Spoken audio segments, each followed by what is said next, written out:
ओम शांति।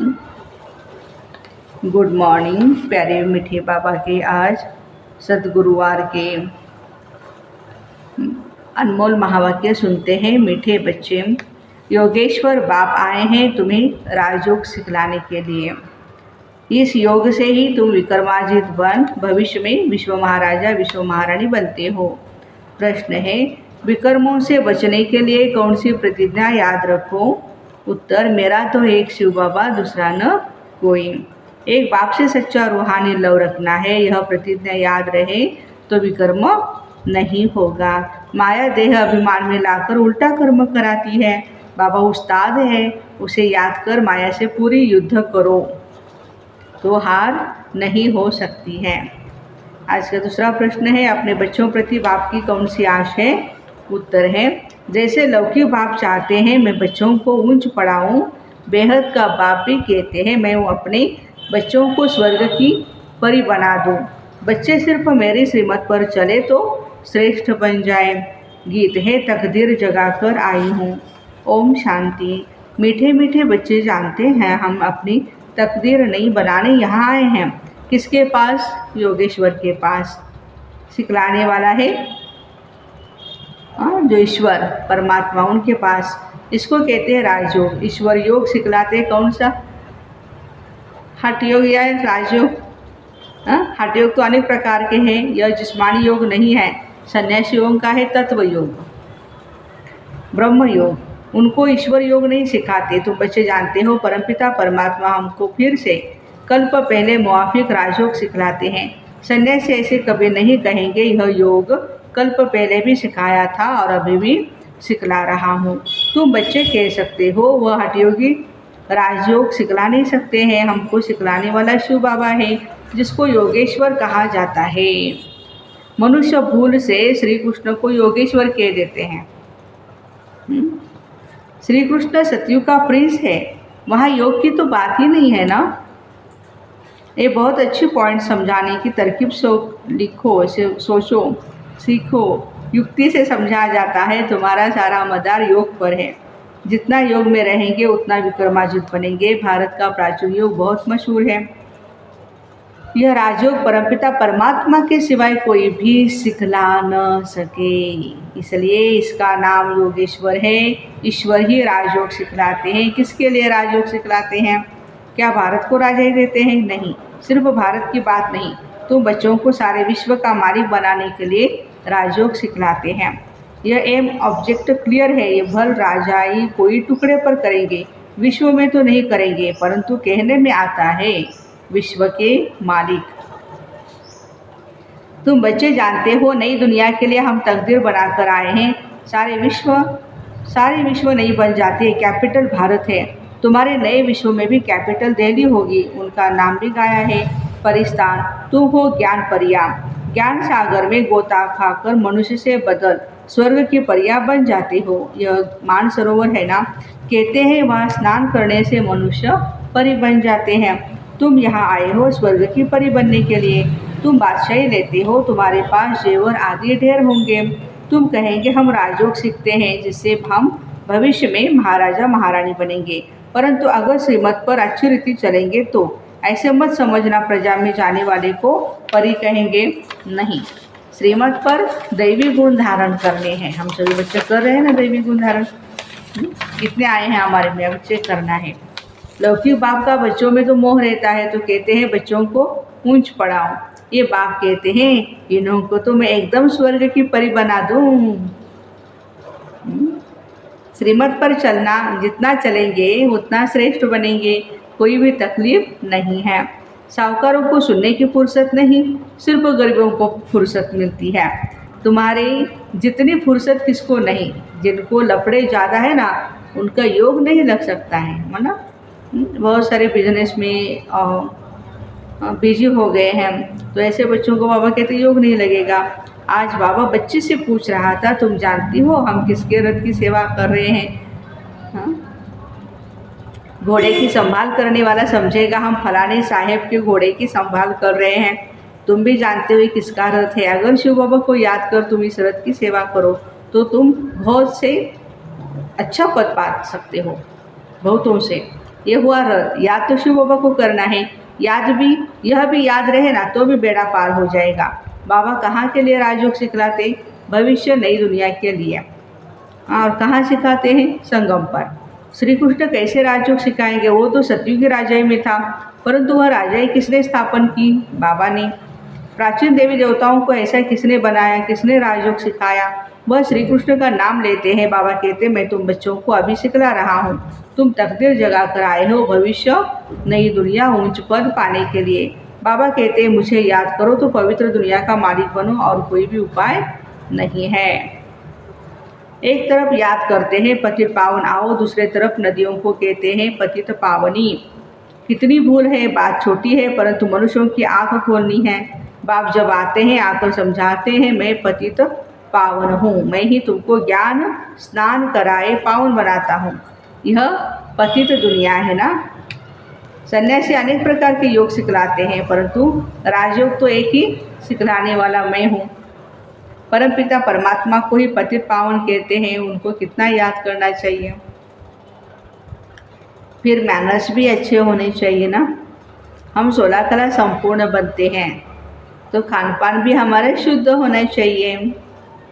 कोई झट धारण करते हैं, गाया हुआ है सेकंड में जीवन मुक्ति, एक जनक थोड़े ही होगा। मिसाल एक का दिया जाता है, द्रौपदी एक थोड़े ही होगी। सबकी लाज रखते हैं, एक ही द्रौपदी की नहीं, सभी द्रौपदी उनकी बाबा लाज रखते हैं। स्त्री पुरुष दोनों को पतित होने से बचाते हैं। गीता में श्री कृष्ण का नाम लिख दिया है, इस समय तुम बच्चे जो कुछ करते हो भक्ति में यादगार बनता। शिव बाबा का कितना बड़ा मंदिर है, जो सर्विस करते हैं उनका नामाचार निकलता है। तुम्हारा दिलवाड़ा मंदिर एक्यूरेट यादगार है। नीचे तपस्या कर रहे हो, ऊपर राजाई के चित्र खड़े हैं। अभी तुम बाप से योग लगा रहे हो स्वर्ग का मालिक बनने के लिए। स्वर्ग को भी याद करते हो। कोई मरता है तो कहते हैं स्वर्ग पर पधारा, परंतु है कहाँ स्वर्ग, है ना। ये भी किसको मालूम नहीं, समझते हैं भारत स्वर्ग था, फिर ऊपर कह देते हैं स्वर्ग आकाश में। बाबा समझाते हैं सेकंड में जीवन मुक्ति गाई है, फिर भी कहते ज्ञान का सागर है। जंगल को कलम बनाओ, सागर को स्याही बनाओ, तो भी धरती को कागज बनाओ, फिर भी उनकी महिमा नहीं लिखी जा सकती है, तो भी फूटता नहीं, पिछाड़ी तक चलेगा। तो मेहनत की जाती है ना, सेकंड की बात है। बाप को जाना तो बाप का वर्षा मिलेगा, जीवन मुक्ति। साथ साथ यह भी समझाया जाता है जो चक्र कैसे फिरता है, धर्म कैसे स्थापन होते हैं। कितनी बातें हैं समझाने की। साथ में बाबा को याद करो, वर्षे को याद करो। तुम याद करते हो, निश्चय भी करते हो, हम विश्व की बादशाही ले रहे हैं, फिर क्यों भूल जाते हो। बाबा कहते हैं जितना याद करेंगे उतने तुम्हारे भी कर्म विनाश होंगे। इसमें टाइम लगता है। जब तक कर्मातीत अवस्था हो जाए, कर्मातीत अवस्था हो गई फिर तो तुम यहाँ नहीं रह सकते हो। बच्चों को वर्षों से समझाते रहते हैं, बात है बिल्कुल सहज, अलग और बे।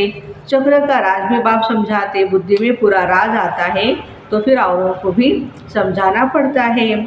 सारा झाड़ बुद्धि में आ जाता है। बाबा से सहज वर्षा लेना है।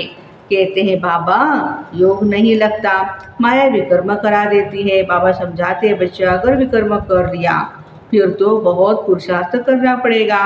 माया देह अभिमान में लाकर उल्टा काम कराती। बाबा कहते हैं बच्चे मेरा बनकर कोई भी विकर्म नहीं करो। हाँ, आज बाबा हम बच्चों को वैसे तो रोज़ ही सावधानी देते हैं, आज फिर से दे रहे हैं। तुमने प्रतिज्ञा की है मेरा तो एक शिव बाबा दूसरा न कोई। जैसे कन्या की जब सगाई होती है तो पति के साथ कितना लव होता है, तो बेहद के बाप से कितना लव होना चाहिए। तुम्हारा कितना गुप्त लव है, वो है जिस्मानी, ये है रूहानी। उनकी प्रैक्टिस पड़ गई है, तुम घड़ी घड़ी भूल जाते हो क्योंकि नई बात है। अपने को आत्मा समझ एक बाप को याद करना है। तुम हो खुदाई खिदमतगार, तुम हो रूहानी सेवाधारी। तुम लड़ाई के मैदान में खड़े हो, बाबा उस्ताद भी खड़ा है। कहते हैं बाबा के साथ पूरी युद्ध करो, जो यह 5 विकार प्रवेश न करे। लिखते हैं बाबा ये भूत आ गया, बाबा कहते इन भूतों को भगाते रहो, ये तो अंत तक आएंगे और जोर से आएंगे तूफान। अज्ञान में भी कभी नहीं आए होंगे, वो भी आएंगे। तुम कहेंगे वानप्रस्थ में थे, कभी ख्याल भी नहीं आता था। ज्ञान में आने से काम का नशा आ गया, स्वप्न भी आ रहे हैं। यह क्या हो रहा है? वंडरफुल ज्ञान है। कोई मूझ कर छोड़ भी देते हैं। बाबा बता देते हैं तूफान बहुत आएंगे, जितना पहलवान बनेंगे माया भी बहुत पछाड़ेगी। इसलिए महावीर बन स्थैर्य रहना है, बाबा की याद में रहना है, कर्म में नहीं आना है। कर्म में आने से ही विकर्म बन जाता है। बहुत पुरुषार्थ करना है, खराब आदतें निकाल देनी है। अविनाशी सर्जन जानते हैं, यह बाबा भी जानते हैं। माया के अनेक प्रकार के विघ्न पड़ते, यहाँ बहुत शुद्ध बनना है। चाहते हो हम सूर्यवंशी बने तो फिर लायक भी बनना पड़े। यह है राजयोग, प्रजायोग नहीं तो पुरुषार्थ कर राजाई लेनी चाहिए। तुम युक्ति से गुप्त रीति से कहाँ भी जा सकते हो। बोलो हमको बताओ, हम किसको याद करें जो हम दुख से छूट जाएं। भला कहते हैं भारत का प्राचीन योग, वो भी क्या है? आप हमको राजयोग सिखला सकते हो?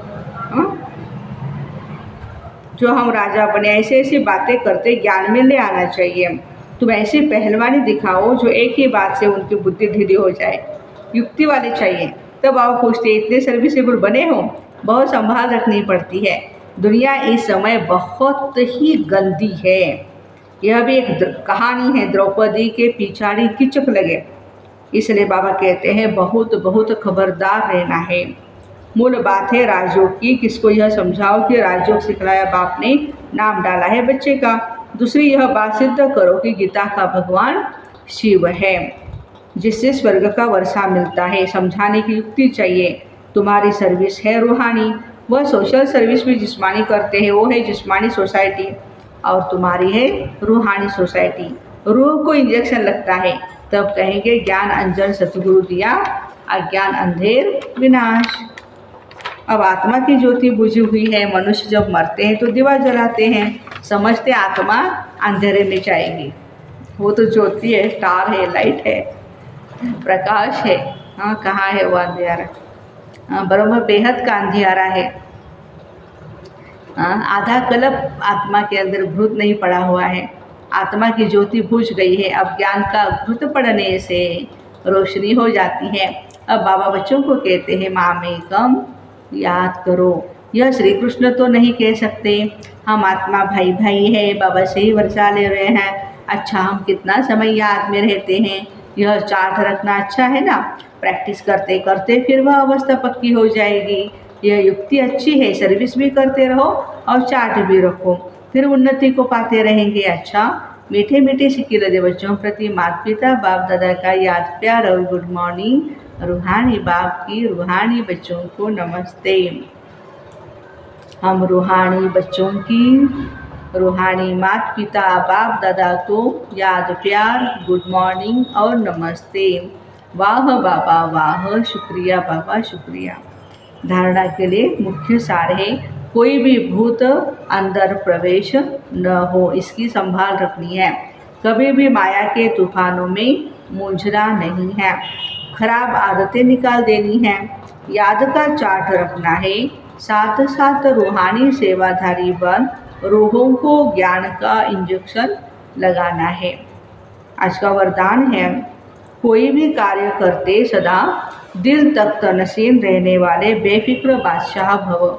जो सदा बाप दादा के दिल तक तनसीन रहते हैं वे बेफिक्र बादशाह बन जाते हैं, क्योंकि इस तख्त की विशेषता है जो तख्त नसीर होगा वो सब बातों से बेफिक्र रहेगा। जैसे आजकल की कोई स्थान को विशेष कोई न कोई नवीनता या विशेषता मिली हुई है, तो दिल तख्त की विशेषता है कि फिक्र नहीं आ सकता है उसके मन में। यह दिल तख्त को वरदान मिला हुआ है, इसलिए कोई भी कार्य करते क्या करो, सदा दिल तख्त नसीर रहो, बाबा के दिल पर बैठ जाओ। स्लोगन है नंबर आगे लेना है तो स्नेह और सहयोग के साथ नंबर आगे लेना है। फर्स्ट नंबर में, फर्स्ट डिवीजन में आना है तो बाबा कहते स्नेह और सहयोग के साथ शक्ति रूप धारण करो। स्नेह भी चाहिए, सहयोग भी देना है, लेकिन शक्तिशाली भी बनना है, कमज़ोर नहीं बनना है। तो ऐसे कोई भी कार्य करते सदा दिल तक तनसीर रहने वाले बेफिक्र बादशाह भाई बहनों को ओम शांति। Have a nice day. आज प्यारे बाबा का अवतरण दिन है। हम सभी बाबा को मंगल मिलन बाबा से करेंगे। और 1 दिसंबर है, जागतिक एड्स दिन है। पवित्रता के वाइब्रेशन चारों ओर ऐसे फैलाएं जो HIV के सारे वायरसेस खत्म हो जाए। ओम शांति।